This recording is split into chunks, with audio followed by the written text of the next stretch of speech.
Have you ever lain awake at 3 a.m., staring at the ceiling fan, wondering if the size you were born with is quietly sentencing you to a lifetime of second, guessing every touch, every glance, every whispered, "I love you"? What if the number that haunts locker, room jokes, and late night searches actually means far less to her than the fear you carry?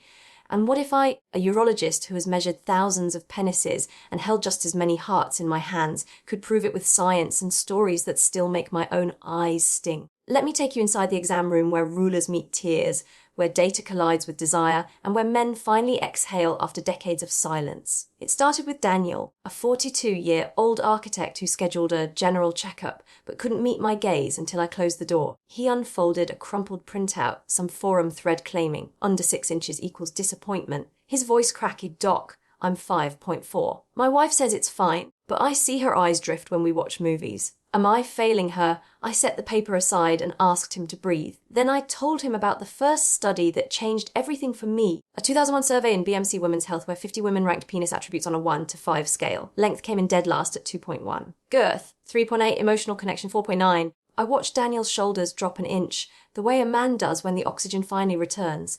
But numbers alone don't heal shame. I needed him to feel it. So I shared Sarah's husband, Mark, 6'3", Jim, carved and convinced his 4.5 inches made him half a man. Sarah sat beside him in my office, squeezing his hand, tears spilling as she said, "I just want to feel him present, not performing." We did a simple exercise. I had Mark close his eyes while Sarah traced the outline of his forearm with her fingertip. Slow, deliberate. "That's the same pressure and warmth I crave down there," she whispered.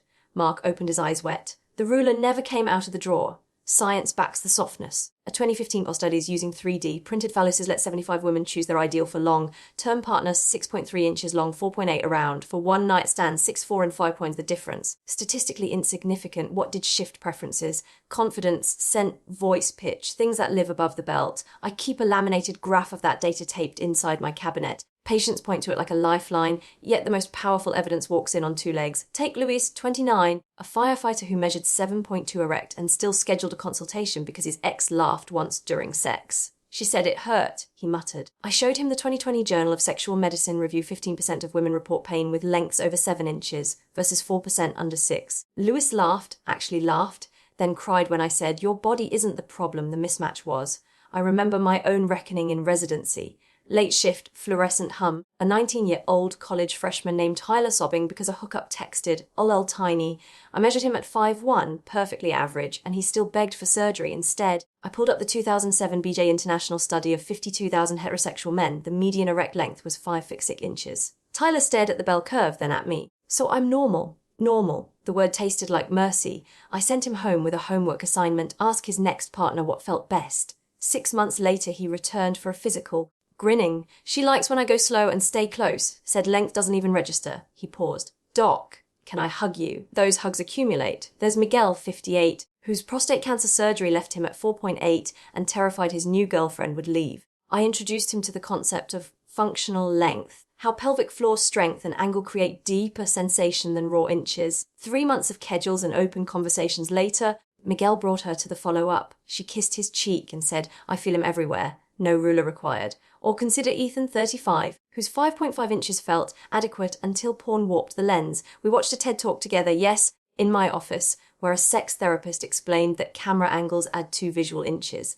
Ethan's jaw slackened. "So what I'm seeing isn't real." Exactly. Reality is the woman who texts, "Come over."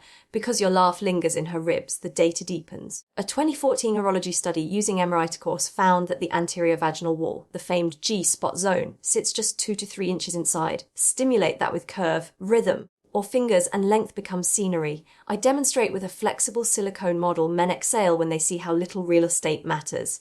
Yet the emotional ledger runs both ways. I've treated women too. Vaginismus patients who flinch at anything over 5 inches because trauma taught their bodies to guard. Their partners, often average or smaller, learn that gentleness is the ultimate aphrodisiac. One couple left holding hands so tightly their knuckles blanched. Even the outliers teach tenderness. I once measured an 8.1-inch patient statistical unicorn who couldn't maintain relationships because partners felt split open. We worked on communication scripts. "Tell me if it's too deep, I'll angle up." His current fiancée says the best sex of her life happens when he uses only half his length and all of his attention. Size becomes a dial, not a verdict. These stories braid together in my mind like suture thread, each patient a stitch closing the wound of comparison, but the deepest cut is cultural. I think of my father, gone now, who never spoke of sex but left a dog-eared magazine under the workbench with circled ads for enlargement. I wish I could have sat him down with the 2021 Sexual Medicine Review's meta-analysis. Zero correlation between penis length and female orgasm frequency when emotional intimacy is high.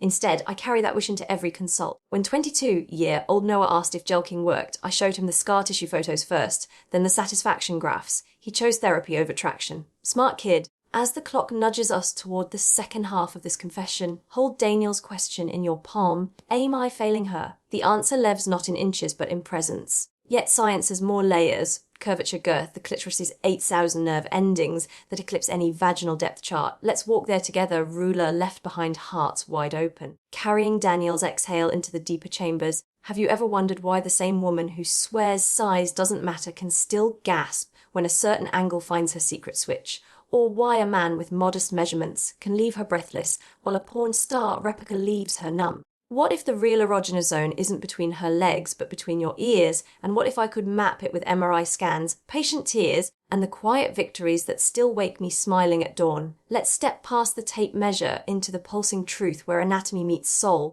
and where every man I've treated discovers the same electric secret. Remember Tyler, the college freshman who hugged me? He returned a year later with his girlfriend, Mia, for her annual exam. She was my gynecology crossover. Mia pulled me aside. He thinks he's small. I orgasm every time. How do I prove it? I handed her a printout from the 2018 Archives of Sexual Behavior. Women in relationships with men under 5.5 inches reported higher orgasm consistency when partners used oral sex or hands. Tyler blushed crimson when she slid it across the dinner table that night. Their sex life, she later emailed, went from good to symphony. The clitoris, with its 8-inch internal legs wrapping the vagina, turns shallow penetration into a full orchestral swell. Tyler learned to conduct. Girth tells a parallel gospel. The 2015 Pillow's own 3D model study ranks circumference as women's top physical preference because it stretches the vaginal introitus, first inch and a half, where the densest nerve endings cluster. Average erect girth, 4.6 inches. I keep a soft measuring tape in my drawer. When anxious patients wrap it, most land within a whisper of that median. One patient, Andra, 6.1 long but 4.1 around, feared he was pencil thin. His wife requested a joint session. She brought a diagram of her own arousal map. Outer third, clitoral hood, anterior wall. Andre's exact dimensions lit it up like Christmas. They left with a new toy, a slim sleeve that added vibration, not width. His follow-up text. She asked if we could skip date night and stay in. I cried. Curvature writes poetry too. A 2022 Journal of Sexual Medicine study using silicone casts found that upward curves of 10-20 degrees increase G-spot contact by 31%. Downward curves hug the posterior wall, home to the fornix zones linked to cervical orgasms. I met Paul, 54, whose pronounced left bend embarrassed him since adolescence. His new partner, Claire, called it the magic wand because it stroked her exact sweet spot. Paul's PSA was perfect, but his confidence needed the real prescription, her words nightly. Then there's the foreskin factor. Uncut men often report higher sensitivity, and their partners note more natural glide. A 2010 international survey of 159 women found no length preference difference between circumcised and uncircumcised lovers, but 71% favoured the foreskin's motion for comfort. I think of Rafael, 38, who flew in from abroad worried his intact fight 3 inches looked juvenile. His fanscape adored the foreskin's play. We spent the session discussing lubrication rhythms instead of surgery. They sent wedding photos. Rafael beaming, no shadows. Age rewrites the script again. Testosterone dips post, 50 shrink both length and girth by up to half an inch. Normal, expected, survivable. I counsel with the 2019 European urology data. Relationship duration predicts female satisfaction far better than any measurement. One couple, married 44 years, celebrated their anniversary in my office because ED meds failed but fingers, tongues, and laughter prevailed. The husband foint dough on a good day said, "She still calls me her stallion." I believed her. The darkest moments teach the brightest lessons. I once treated a transgender man, Jonah, post-phalloplasty. His neophilus measured 4.8 inches, shorter than desired, yet his partner wrote poetry about the way Jonah's eyes locked during penetration. Size became irrelevant. Intention became everything. Jonah's gratitude note sits framed in my study. You taught me my body was enough the day I stopped measuring it. Even the big guys circle back to vulnerability. I recall Marcus, 7.8 inches, unable to orgasm with partners because performance anxiety paralyzed him. We worked on sensate focus, touch without goal, and he discovered that slowing down let him feel her contractions around his first 3 inches only. The rest bonus scenery. He now teaches Tantra workshops, preaching depth of presence over depth of penetration. My own marriage mirrors these arcs. My wife and I joke that our sex life peaked at year 7 when a back injury limited positions. We adapted, side lying, pillows, whispered checklists of what felt electric. Length never entered the conversation. Presence did. I bring that domestic truth into every consult, humanizing the sterile, the final stitch. A 2023 meta-analysis in Sexual Medicine Review's crunched 25 years of data over 15 Zallos women and concluded that when emotional intimacy scores above 8 of 10, penis size accounts for less than 2% variance in sexual satisfaction. I close every anxious visit with that statistic and one request. Tonight, ask her what makes her melt. Then listen like your life depends on it. They return transformed, rulers forgotten, hearts full. So Daniel, Tyler, Lise, Andropol, Raphael, Jonah, Marcus, your inches were never the verdict. The verdict is the way you lean in, the way you ask, the way you stay. Science drew the map, love walks the path. And if you leave here remembering nothing else, remember this: the distance between her pleasure and your peace is measured not in centimeters, but in courage.